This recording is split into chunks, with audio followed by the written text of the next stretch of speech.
Passion One Jonathan Live here, telling you to please subscribe to CCP Podcasting. Follow me on Instagram. Please keep supporting and always stay passionate. Thank you guys so much for your love and support, and keep watching.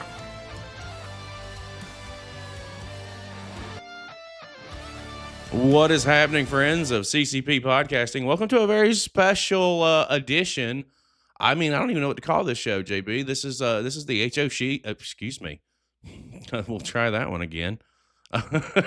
This is the HOC Legacy of Champions, right around the corner next Thursday night. Sold out in Orlando. It's a big time event for our friends over at the HOC, and we couldn't be happier for them, especially with everything that we've seen on the build up, on the lead to. I am Chris Page, and I'm with my man from No Game Unturned, JB. Welcome back, sir.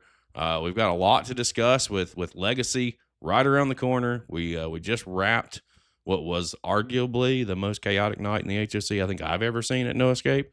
So are you ready to dive into what's going to be Legacy of Champions tonight? I mean, I am excited to go through these matches. They have put together such a card. It's no wonder they're sold out. I wish they could find a bigger arena, and I bet you they could sell that one out too, because they have the talent to pull this off. And this is going to be just an incredible night of wrestling. Well, I agree 100%. They've got a lot on tap, a lot on deck. We're going to kind of cruise through all the matches that we know.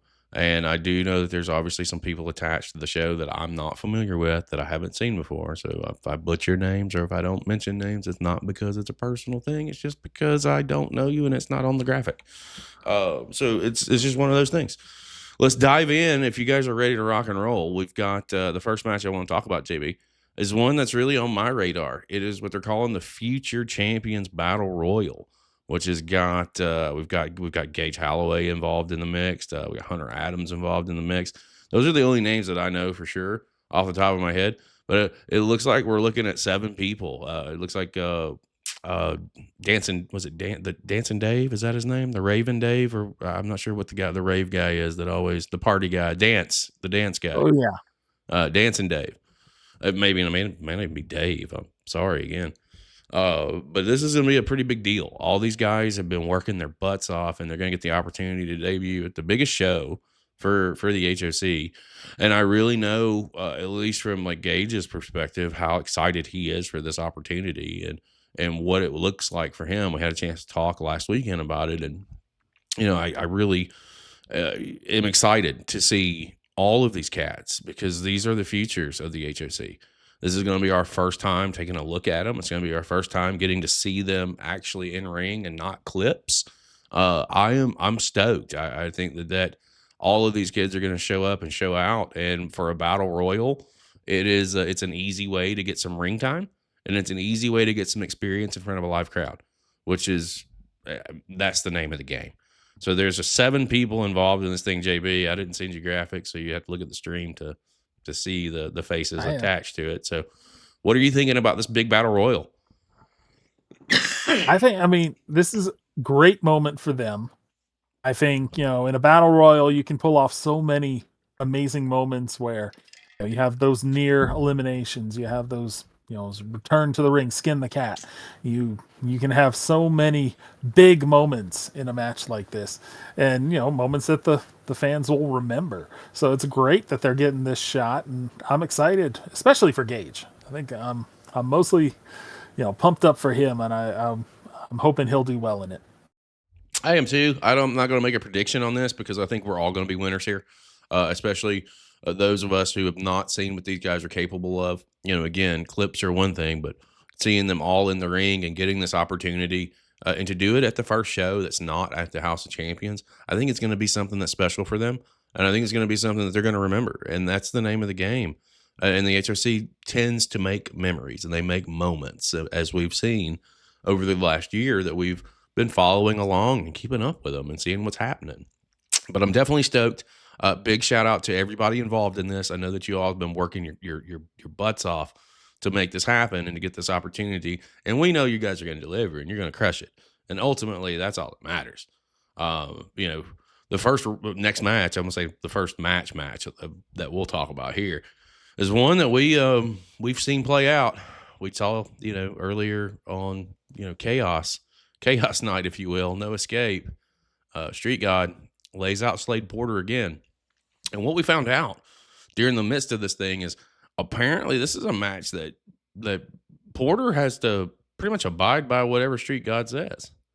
If I picked that up correctly, in order for him to get Slothy back. Now, I don't know if Slade's walking into a trap here.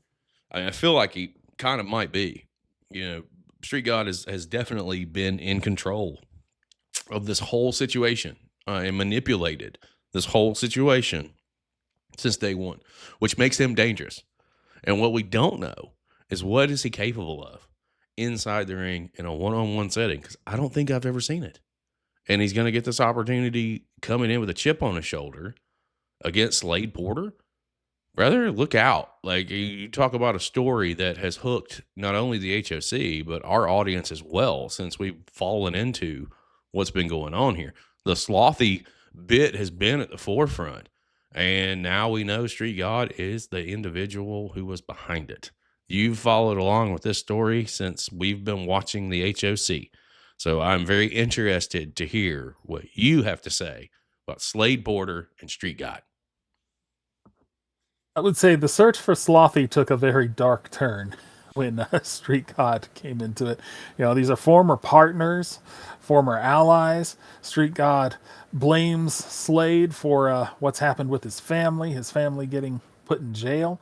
He's wanting this match. He basically, you mentioned the trap. I think this trap has already been sprung, because Porter signed the contract where if he doesn't just lay down, if he doesn't just take a beating from Street God, then we'll never see Slothy again. And that's the big question. Will Slade be able to do that? Will Slade fight back?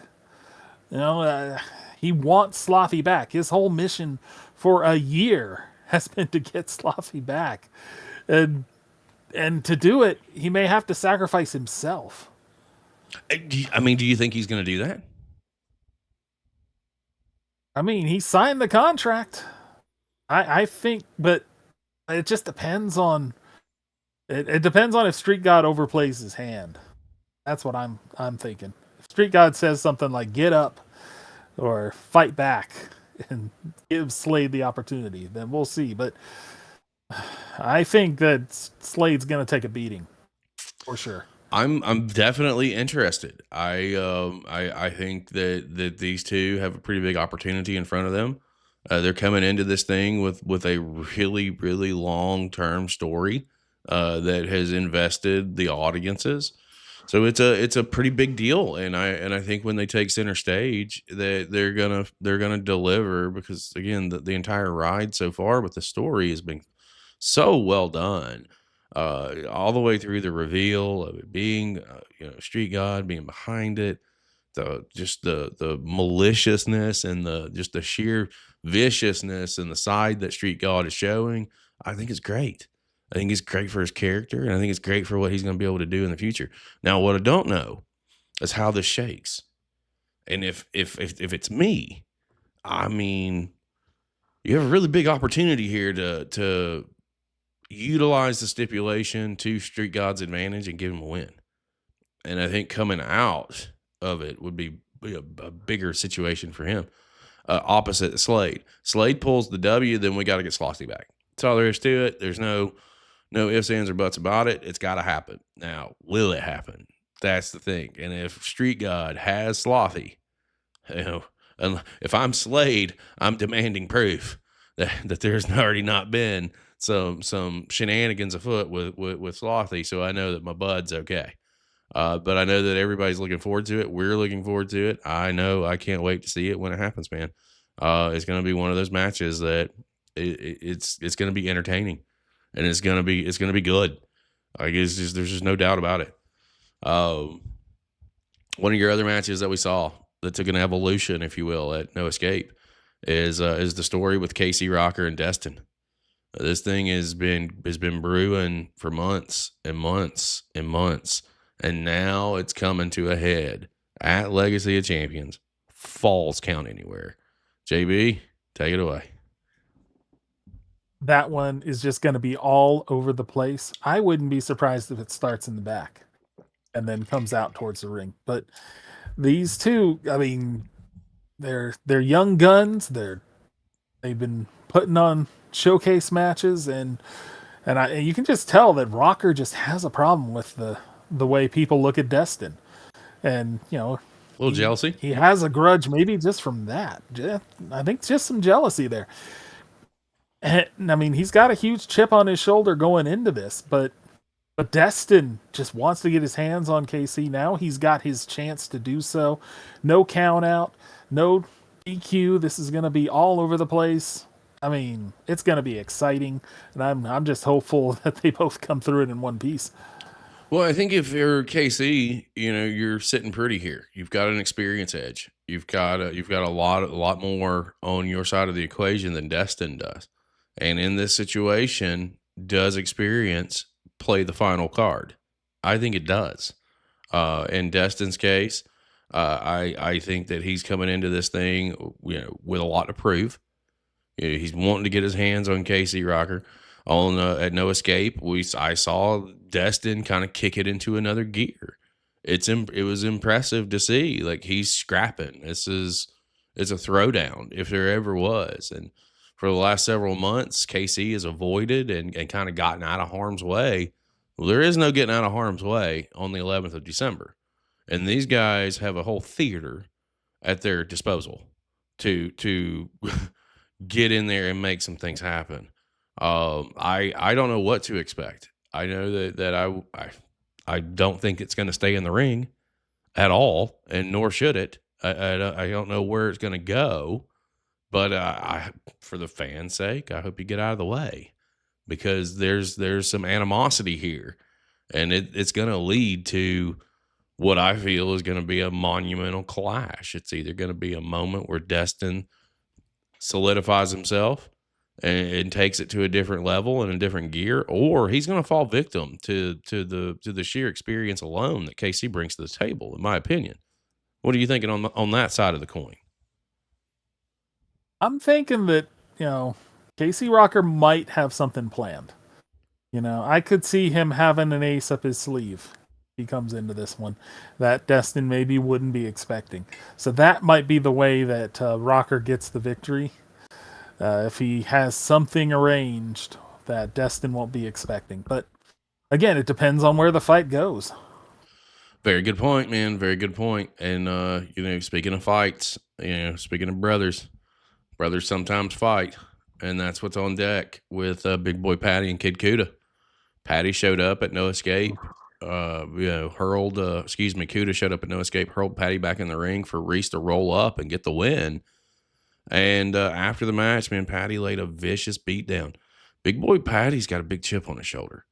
Massive chip on his shoulder. I don't know if it's because he feels like the fans at the HOC turned their back on him, or what, but brother has gone through some serious changes over the last 2-3 months, and it's for me to see that side of Patty again. It's a vicious side. I like it. I've seen Koota. I've seen a vicious side of him at Genesis. I've seen him take it to levels that I didn't think were possible for him.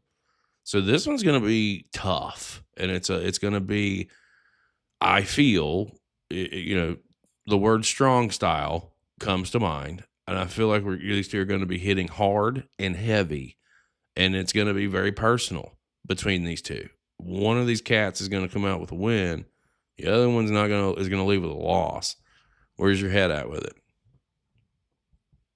I think for this one, Big Boy Patty definitely is coming into this probably wanting to get Kid Koota out of his way.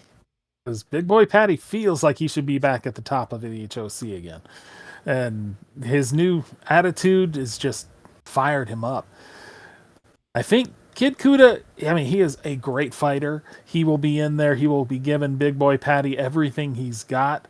But I don't know, that new attitude, I think that's going to... I'll throw out one thing. We did see at No Escape, Big Boy Patty let the crowd get to him. That could be his only weakness. if he lets the crowd get to him, if he gets distracted again by the crowd, Kid Koota could definitely take advantage of that. Well, we're going to find out, one way or another. I think the world of both of these cats. I think that they're doing the thing. And I know that anytime I do see their names across from each other and in times given that we're going to see a solid affair. And I think that's exactly what we're going to see at Legacy between these two.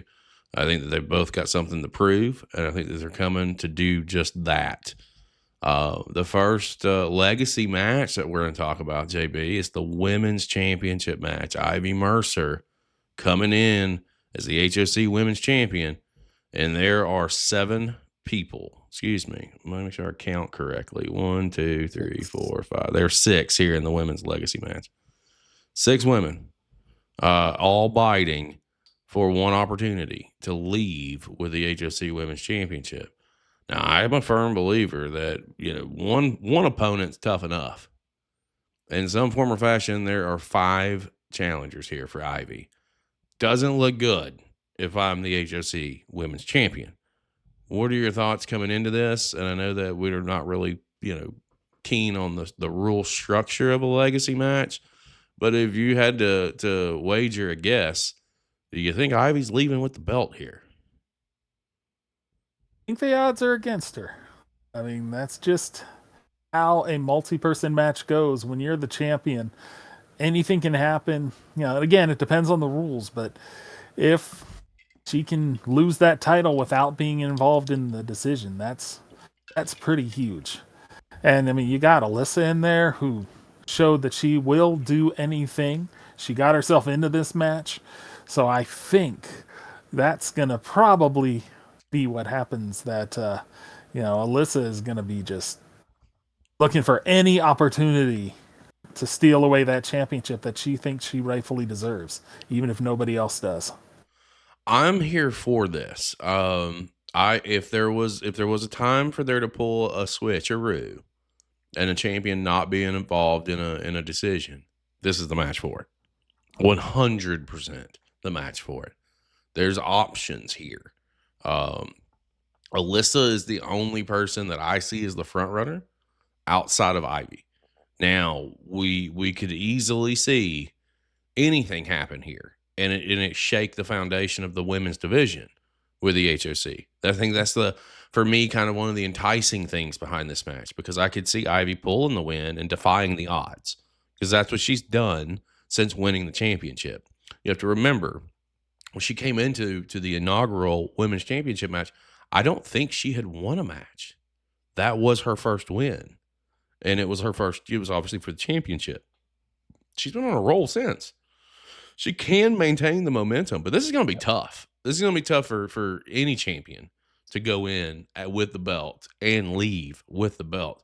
You've got to have a game plan. And we see, earlier today, one of the 2 ladies that qualified in the tag match, if they pull and try and play as a team here, their odds only increase, like realistically, astronomically. And you could easily see moves being made to put Ivy in a position to where she does not leave with the championship.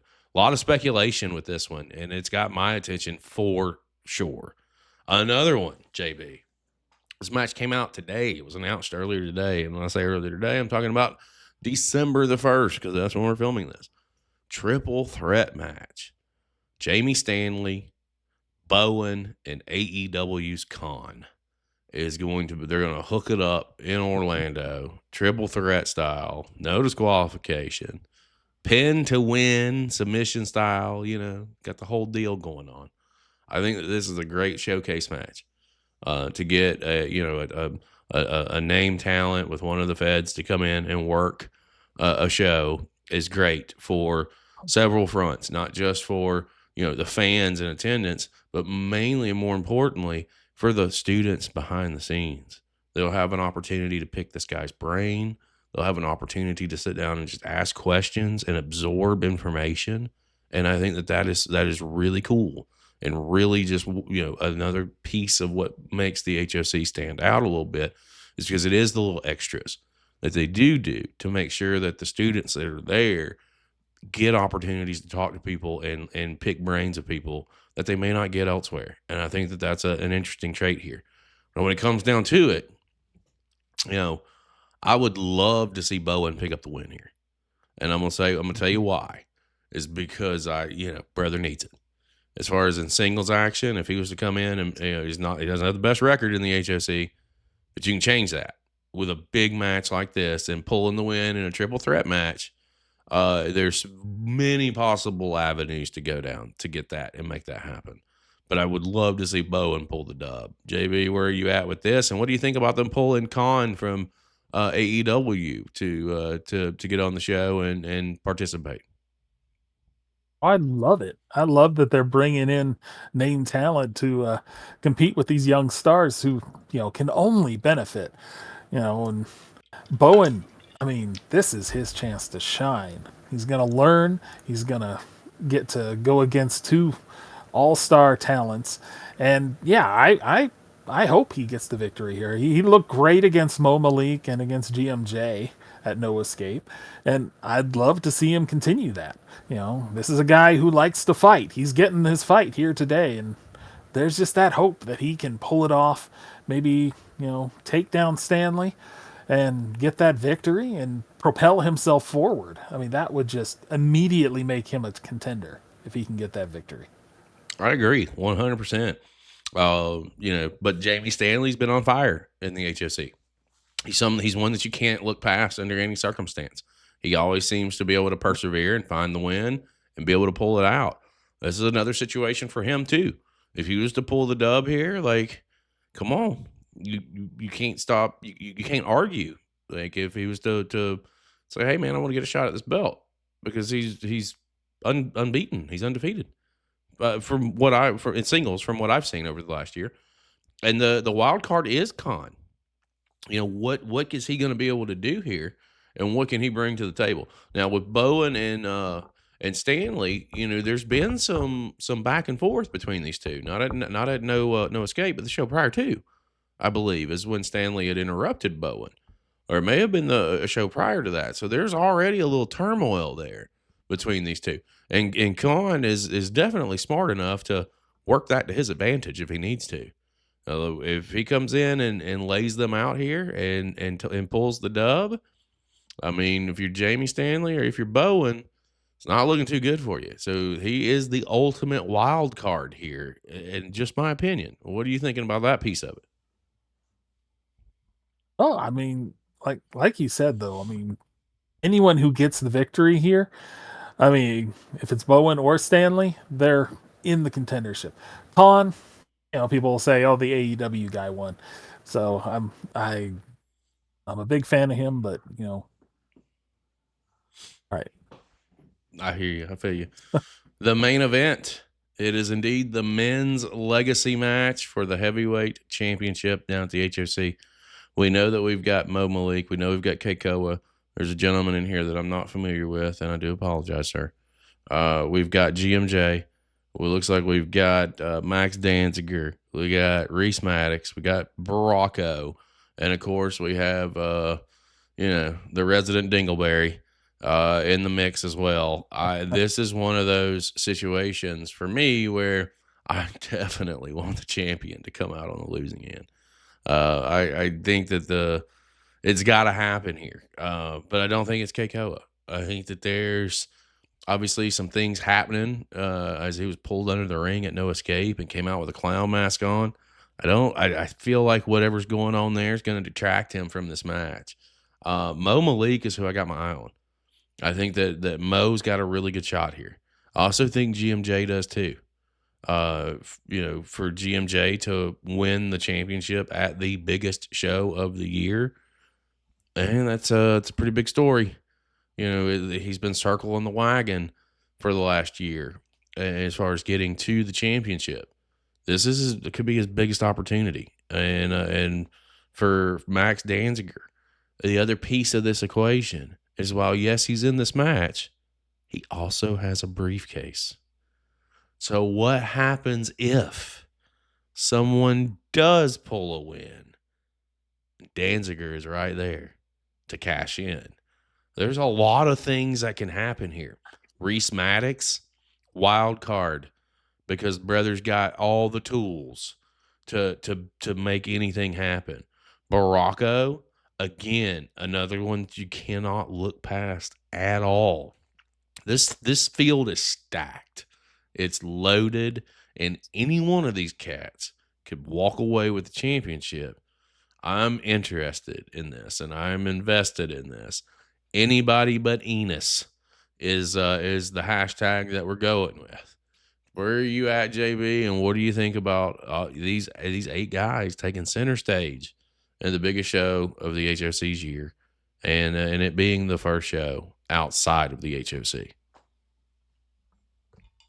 I mean, anybody but Dingleberry. I mean, this match, I mean, it's almost impossible to predict just by the talent that's in it. I do think that Enos has put himself in a very, very bad spot by turning on Baracco at No Escape. Idiot. That was a terrible decision. He should have known better than to do that, because now Baracco is going to come for him. You don't have common. That's the last guy in this match you wanted to do that, because Kakoa's already coming for him. GMJ's already coming for him. Everybody else is already coming for him. You take the one guy who might have stayed beside you and you attack him. I really hope we're getting a new champion here. I will say that old Matthew, he is good at seizing the opportunity.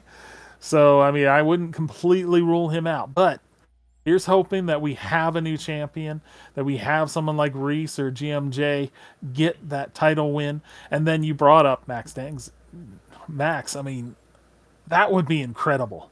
That would be a extremely memorable moment if you have, say, Reese going up on the turnbuckle, raising up the championship, and then Max attacks him, cashes in.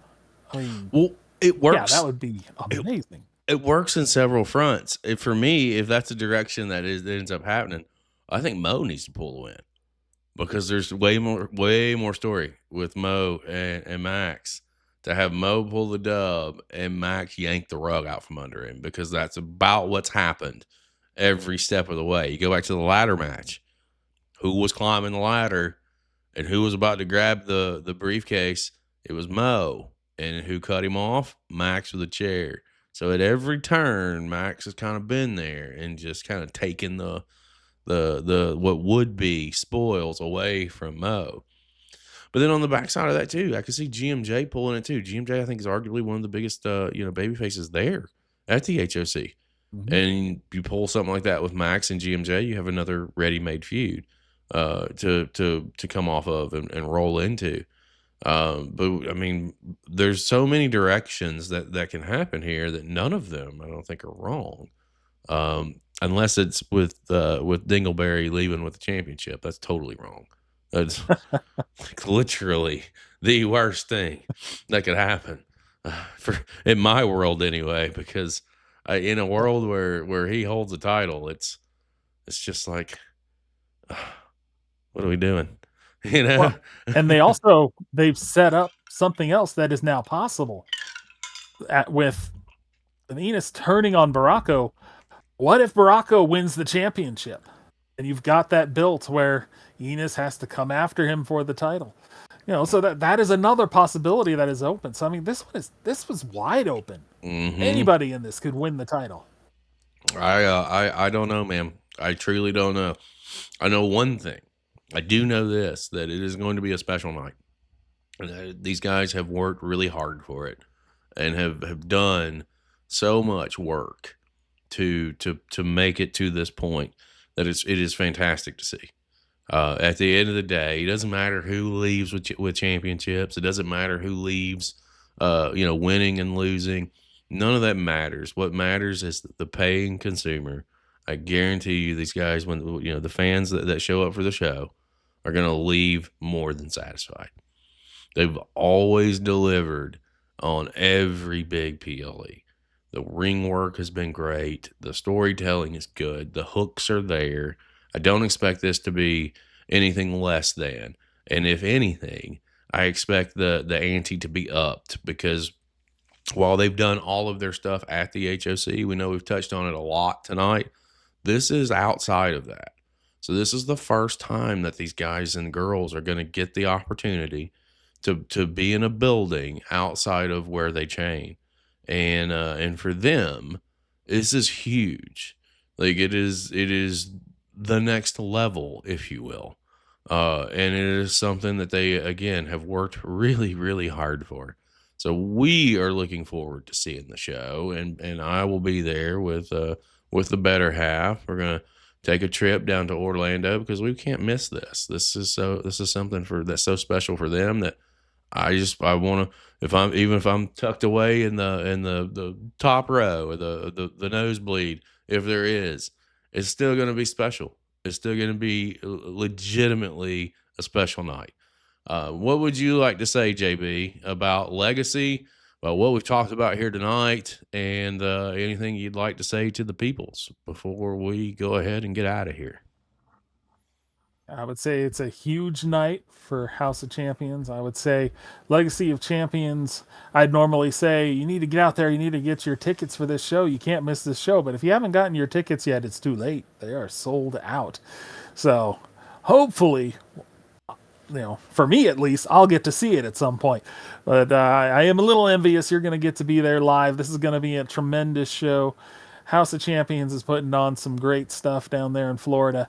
And if you haven't liked, followed, subscribed, you need to do it. You need to go follow House of Champions. You need to go follow CCP Podcasting because, you might be able to see Legacy of Champions here in the future. You never know. You might be able to see all these other great shows that are going on the independents, which is just alive, thriving, amazing wrestlers that are all across the world that we're getting to watch. So don't miss your chance to watch these matches now because these are the people who are going to be in the big shows in the future. Absolutely. And the easiest way that you can show your support is by sharing, and subscribing, as JB just said.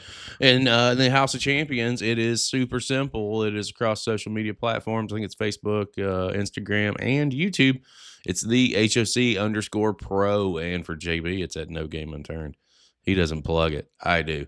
For my man JB, I am Chris Page. We'll catch you guys next time. And in the meantime, stay safe. We'll see you soon.